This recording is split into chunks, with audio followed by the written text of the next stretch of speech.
Hello, friends, and welcome to the new school year. My name is Adam Kirtley, and I'm the chaplain here at Whitman. To the first year students who I've not yet had a chance to meet, welcome to this community. Sophomores through seniors, I wish you a happy return. Sure wish that we could be having this greeting together in person on campus, and it's my hope and my prayer that happens soon. I put together a little weekly reflection um, um, to foster community and connection.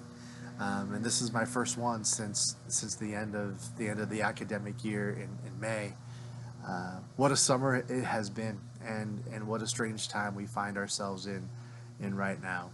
I'm of course saddened and sobered by news of yet continued police brutality on communities of color. I'm frightened and shaken by the stories of the fires in the west and the hurricane in the south. Most assuredly, these systems are exacerbated by climate change. Um, and I've also, of course, been reflecting on the extent to which our community and society response to COVID-19 has been politicized, so that choices that we make in response to this pandemic are not simply uh, choices for personal health or community health, but we are now apparently making a political statement, depending on how we respond. And it has me thinking and reflecting on how strange that is. Many of the great world's religious traditions, I talk about sort of the interconnectedness of living things. Eastern traditions, in particular, speak to this idea, and I feel like there's just such an obvious connection there between recognizing that when one chooses to wear a mask or to wash their hands, they are, of course, partially exercising self care and self love and self protection, but that's immediately extended to the communities in which we live as well, and I think that there's a spiritual lesson in that, and so the practice, I think, on one hand can be framed in a political way, but I invite us to reframe it as a spiritual exercise as well. That we are engaging in something that protects us, but is also a demonstration of love and compassion for the communities in which we live. Um, one of the things I've been thinking about this week is the extent to which I want to use this moment to sort of extend a welcome to you wherever you are, and I don't mean specifically wherever you are located physically, but wherever you are in relationship to these days. For some of you, the start of the new school year, and I have to admit that typically I count myself in this camp. The start of the new school year brings great anticipation and excitement, and even this year.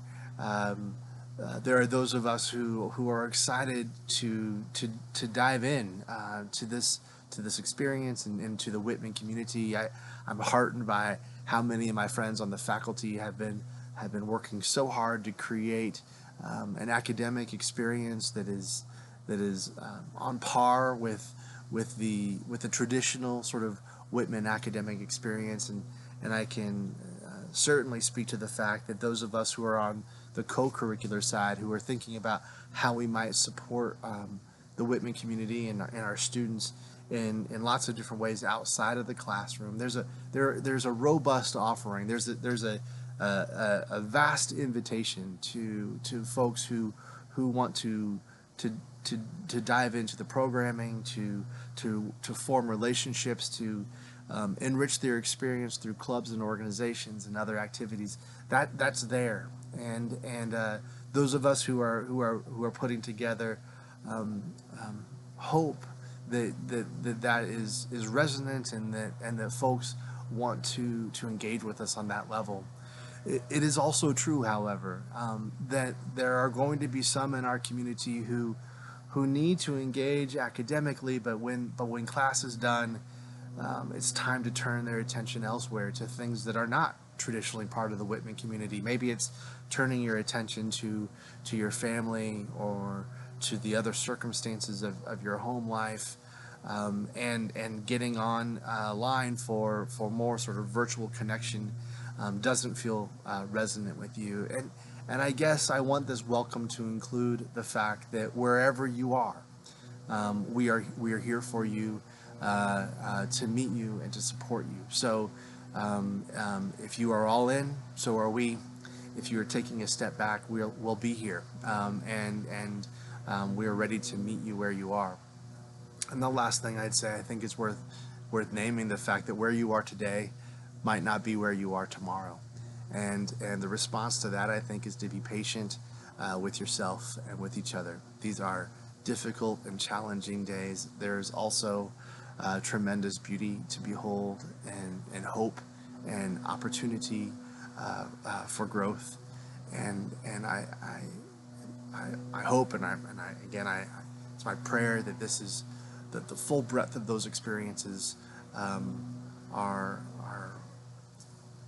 there for your taking, and that you come to see those of us on the faculty and staff as there to support you on that journey. This is a time for an intellectual, an emotional, and a spiritual growth, and we're here for you. So those are my thoughts for this week, my friends.